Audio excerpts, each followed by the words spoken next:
أشهد أن لا إله إلا الله وأشهد أن محمدا عبده ورسوله. اللهم صل على سيدنا محمد وعلى آله وصحبه أجمعين. سبحانك لا علم لنا إلا ما علمتنا إنك أنت العليم الحكيم. رب اشرح لي صدري ويسر لي أمري واحلل من لساني يفقهوا قولي. Bapak-bapak, ibu sekalian, para jamaah salat zuhur di Masjid Cijen Migas yang saya hormati, alhamdulillah kita sempatkan pada 30 menit ke depan kita berbagi cerita mengenai satu ayat Al-Quran, satu atau beberapa ayat Al-Quran yang berhubungan dengan ilmu kemudian kita, mengenai berkah atau tulah dari sesuatu yang kita dapatkan. Seperti kita ketahui, Indonesia ini alhamdulillah termasuk di mana bapak-bapak sekalian mendapatkan pekerjaan yang enak ini, itu dalam mengelola sumber daya alam migas, minyak dan gas yang di Indonesia ini cukup berlimpah, tapi akhir-akhir ini sudah dikhawatirkan nanti mau habis juga kita. Meskipun saya rasa itu cuma masalah bagaimana kita mensikapinya, karena Allah memberikannya cukup banyak.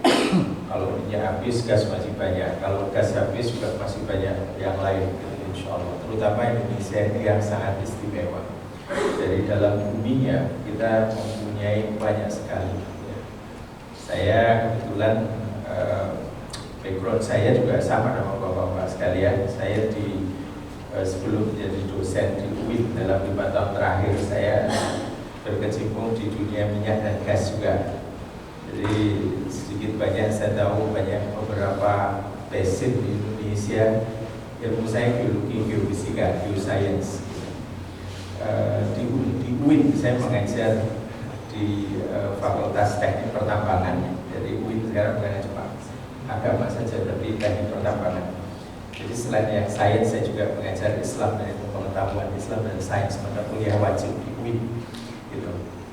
Nah, jadi saya kembali ke kekayaan sumber daya alam kita.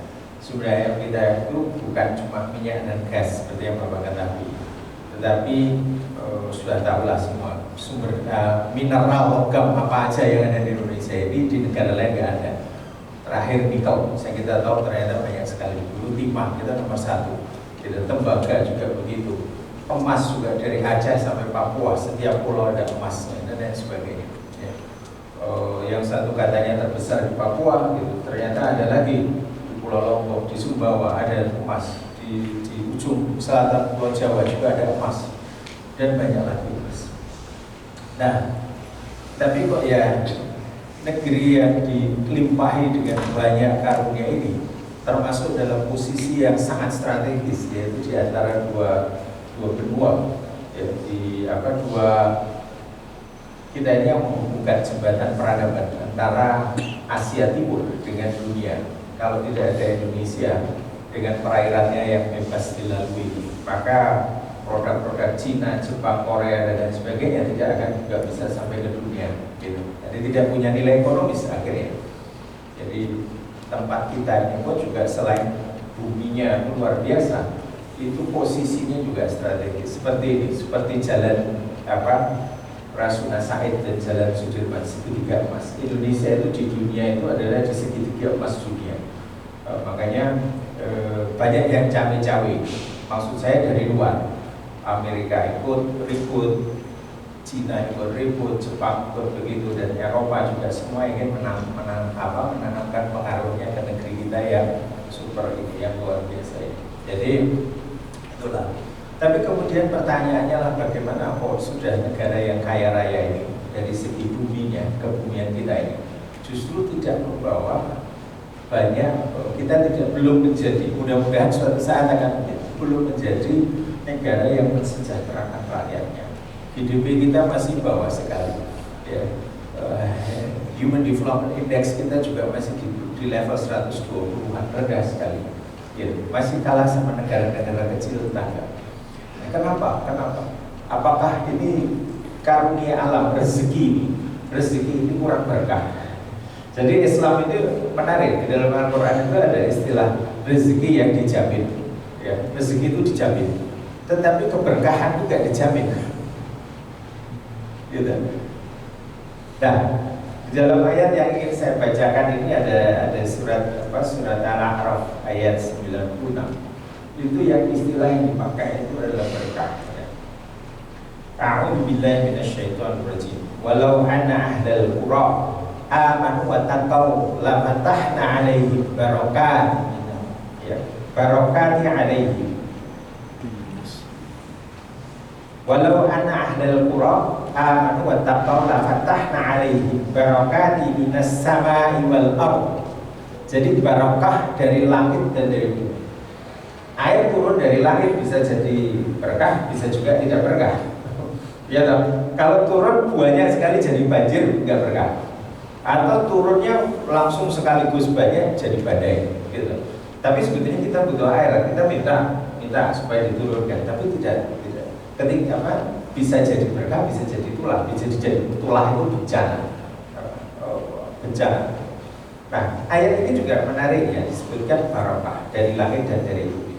Wal ardi walakin kadzabu fa akhadnahum bima kanu yaksibun. Tetapi mereka mendustakan. Mendustakan itu artinya mendustakan ayat-ayat Al-Quran.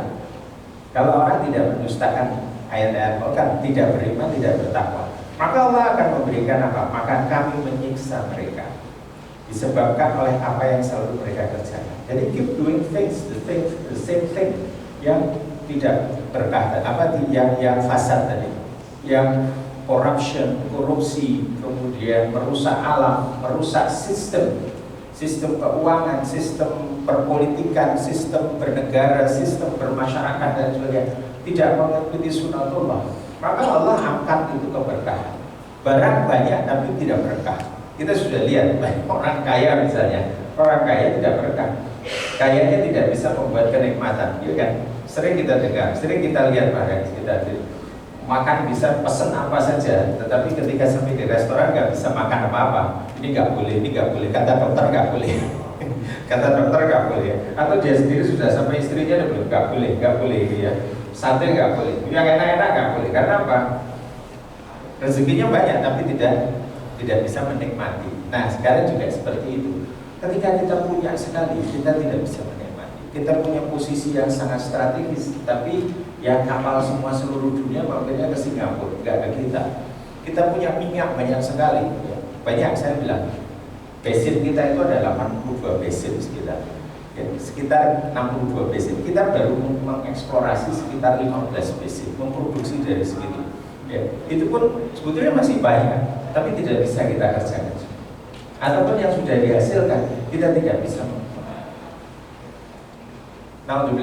Mudah-mudahan ini yang sudah diberikan Allah banyak itu suatu saat akan berkah. Saya akan di contoh kecil, barangkali ini satu berkah, yaitu pengalaman saya di Brunei. Sebelum saya ngajar di UIN, setelah saya di Caltex dan di Chevron, saya kemudian ke Brunei. Di Brunei saya 18 tahun. Saya kerja di kantor Perdana Menteri, kemudian di Kementerian Energi, SDM-nya sana gitu. Lalu saya kerja juga di National Petroleum, Brunei National Petroleum Corporation Company.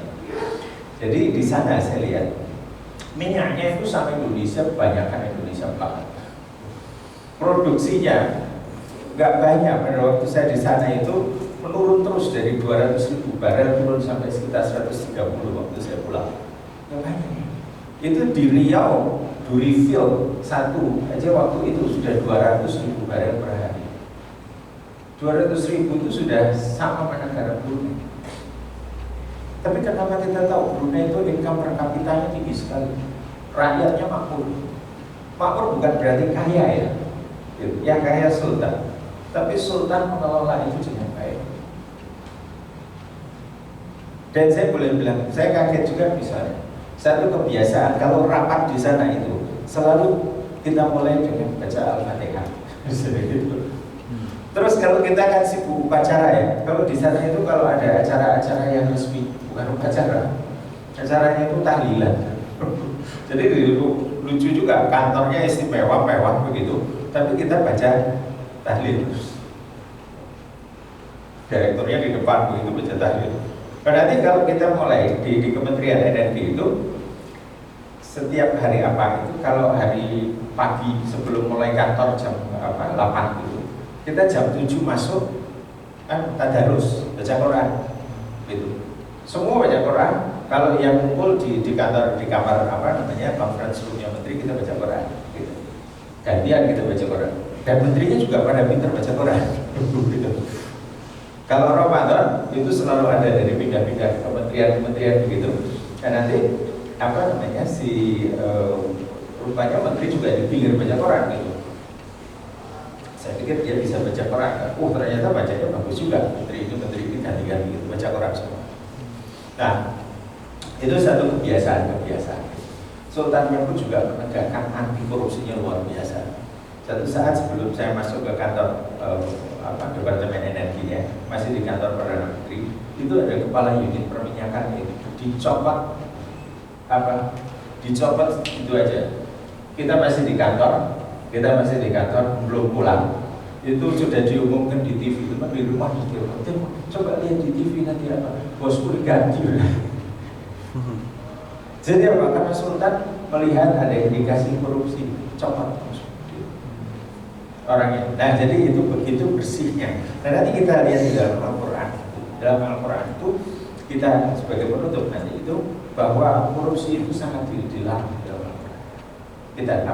Kita sebagai umat Islam sebagai salah satu misi kekhalifahan kita di dunia itu, yaitu harus bersih gitu. Ya. Baik, jadi jangan sampai karunia alam yang luar biasa ini juga bisa menjadi yang seharusnya rezeki ini bisa menjadi berkah, tapi justru menjadi malapetaka, jadi tulah. Hutan kita rusak, pencemaran lingkungan dan lain sebagainya. Nah, itu bisa dikelolanya itu dengan baik. Itu adalah melalui sistem. Bukan hanya harus kontrolnya juga baik dan sebagainya. Kalau enggak, Allah punya cara untuk menghukum. Ya. Ada satu peristiwa ini yang kita tahu ya, juga dari Indonesia ini, satu peristiwa katastrofik dunia yang berhubungan dengan kebumian yang dimulai dari Indonesia. Peristiwanya adalah tahun 1257. Yaitu berakhirnya dinasti Abbasiyah. Kekhalifahan Abbasiyah itu berakhir 1258 tahun 1258. Menurut sejarah itu disebutkan karena kerajaan Kekhalifahan Abbasiyah itu digempur sama Bulagukan, sama Mongol. Ya. Pasukan berkuda dari Mongolia sampai ke Baghdad bisa menghancurkan itu. Itu mungkin nggak? Katanya mungkin pasukannya kuat, tetapi Abbasiyah juga kuat. Kalau melihat bentengnya itu luar biasa, tetapi terhancur. Apa yang terjadi pada bulan-bulan itu, pada hari-hari itu? Ternyata ada satu yang istimewa, bahwa Indonesia punya peran. Ada satu gunung yang meletus. Gunung itu namanya Gunung Samalas. Gunung Samalas itu adalah gunung Merapi, bukan Gunung Rinjani Purba. Dari gunung yang di Lombok itu, yang sekarang di puncaknya ada danau anak Segara Anak itu, indah sekali, kayak Danau Toba dan danaunya. Rupanya itu punya sejarah yang mengerikan. Jadi dia meninggalkan kawah yang jadi danau, tapi atasnya itu akhir tahun 1257 terlempar ke seluruh dunia. Letusan gunung berapi paling hebat dalam sejarah manusia. Toba lebih besar, tetapi waktu itu manusia nggak ada catatannya. Tapi kalau 1257 itu sejarah. Letusan itu membawa puncak gunung itu sepertiganya itu ke angkasa, hancur, jadi debu. Dan dia itu tinggal abunya itu menutupi atmosfer sampai langit itu matahari tidak masuk ke kita. Debunya terbawa sampai ke Eropa, sampai ke Baghdad, sampai ke London, sampai ke seluruh dunia. Bumi langsung dingin. Jadi kalau sekarang orang ngomong global warming, itu yang terjadi 1257 itu satu gunung saja meletus di Pulau Lombok, itu menyebabkan temperatur bumi itu turun beberapa derajat. Kalau sekarang udah ribut 0,5 derajat Celcius selama 100 tahun terakhir naik, kalau itu dalam beberapa hari gunung itu meletus, temperatur langsung turun beberapa derajat. Kalau nggak salah saya 4 derajat. Bumi dingin, kematian merajalela di seluruh dunia. Di London itu ditemukan makam massal, kuburan massal 500.000 orang London meninggal pada tahun itu.